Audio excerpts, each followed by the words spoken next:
আমাদেরকে যেটা পাবিল সাহেব বললেন সেটি হচ্ছে একটা আমাদের পলিসি, এর ভেতরে বা বাইরেও কতগুলো বাস্তবতা আমাদেরকে বুঝতে হবে।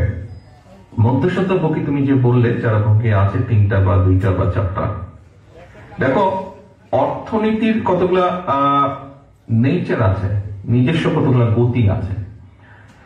এখানে যেটা মধ্যসত্ত্ব ভোগী মার্কেট বা অর্থনীতি, মার্কেটিং, একটা প্রোডাক্টের মার্কেটিং, এটার কয়েকটা স্টেপ থাকে। এমন না যে সবসময় যে উৎপাদন করে কোনো প্রোডাক্ট, সেটি কৃষি প্রোডাক্টই হোক অথবা তুমি যে কাপড়টা পরে আছো সেটাই হোক, যে উৎপাদন করছে সরাসরি সে সাধারণত মার্কেটিং করে না, খুব কম ক্ষেত্রে এটা হয়ে থাকে। কাজে ভিতরে কয়েকজন থাকে, একটা স্টেজ থাকে, আমাদেরকে এটা খুব কেয়ারফুলি হ্যান্ডেল করতে হবে। আমাদেরকে চেষ্টা করতে হবে কৃষকের, বিশেষ করে কৃষকের উৎপাদিত পণ্য এটা মার্কেটিং এন্ড কাস্টমারের কাছে আসবে, কিন্তু এই প্রসেসটা বা এখানে স্টেজ গুলো যাতে কম থাকে, এটা আমাদেরকে খুব কেয়ারফুলি আমাদেরকে গড়ে তুলতে হবে। ডেফিনেটলি অল্টারনেটিভ একটা চেইন আমাদেরকে গড়ে তুলতে হবে, তবে অবশ্যই সেটা আমাদের খেয়াল রাখতে হবে যে এটাতে যাতে এমন কোনো পরিস্থিতি তৈরি না হয় যাতে করে ওই সুবিধাভোগী যারা আছে তাদের মধ্যে সবাই খারাপ তাও না, আবার সবাই ভালো এটাও ঠিক না। ভালো মন্দ দুই রকম মানুষই আছে। কাজে তারা যাতে আবার এমন কিছু না করে যেটাতে কৃষক এবং এন্ড কাস্টমার উভয় পক্ষ যাতে ক্ষতিগ্রস্ত হয়। কাজে আমাদেরকে কেয়ারফুলি চেষ্টা করতে হবে অল্টারনেটিভ একটা চেইন গড়ে তোলার জন্য। আবার এখানে আরেকটা বিষয় খেয়াল রাখতে হবে, মধ্যখানে যারা আছে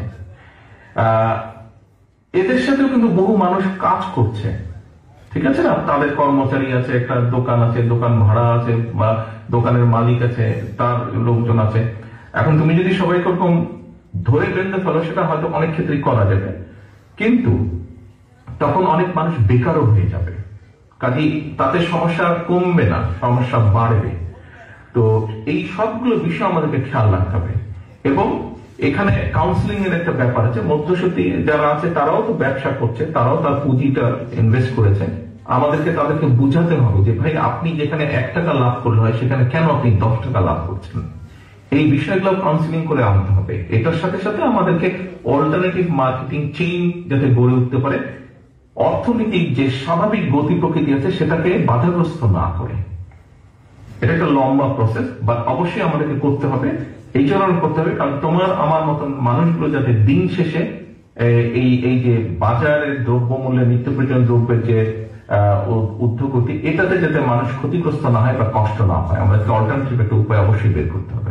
মাত্র 30% টাকায় জমির মালিক হয়ে নতুন বাংলাদেশের গড়ে তোলার স্বপ্ন দেখা বাংলা বসতি। 31 দফা যেটা, এটা কিন্তু শুধু বিএনপিরও না, আবার 31 দফাটা কিন্তু আমাদের সাথে স্বৈরাচার বিরোধী আন্দোলনে যারা যারা অনেকগুলো দল ছিলেন, সকল দলের মতামতের প্রতিফলনই হচ্ছে কিন্তু আজকের আমাদের 31 দফা।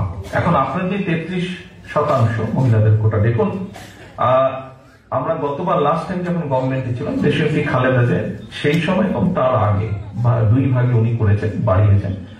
মেয়েদের শিক্ষাকে উনি ফ্রি করেছেন একদম, মহিলাদের শিক্ষা, মেয়েদের শিক্ষাকে উনি স্কুল কলেজে একদম ফ্রি করেছেন, ম্যাট্রিক, ইন্টারমিডিয়েট পর্যন্ত, ডিগ্রি পর্যন্ত ফ্রি করা হয়েছে।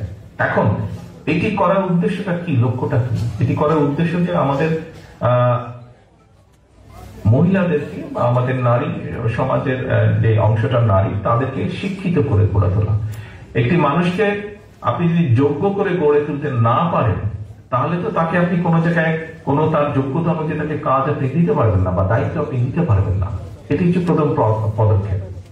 এখন এই যে 33% যেটা বলা আছে ফিল আপ করতে হবে, আমার সেরকম আমি শুধু দিলে তো হবে না। আপনাকে আমি একটা কাজ দিলাম, কিন্তু সেই কাজটি সম্পন্ন করার মতন আপনার যোগ্যতা থাকতে হবে। যদি আপনার সেই যোগ্যতা না থাকে, কিন্তু আপনাকে আমি দায়িত্বটা দিলাম, আপনি নিজে যেরকম ক্ষতিগ্রস্ত হবেন, আপনি সংগঠনকেও ক্ষতিগ্রস্ত করবেন ঠিক একইভাবে।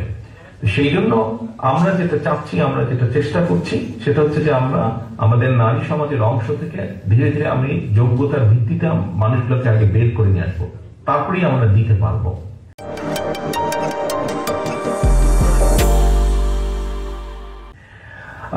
এটা শুধু দলের ক্ষেত্রে না, এটা শুধু নির্বাচনের ক্ষেত্রে না, এটা আমরা চেষ্টা করব রাষ্ট্রের বিভিন্ন পর্যায়ে শুধু কোটা হিসেবে না বা নারী হিসেবে না, নারী এবং পুরুষকে একই মর্যাদায় রেখে যোগ্যতা হিসেবে পর্যায়ক্রমিক ভাবে আমরা আমাদের লক্ষ্য হচ্ছে যোগ্যতার ভিত্তিতে দেওয়া।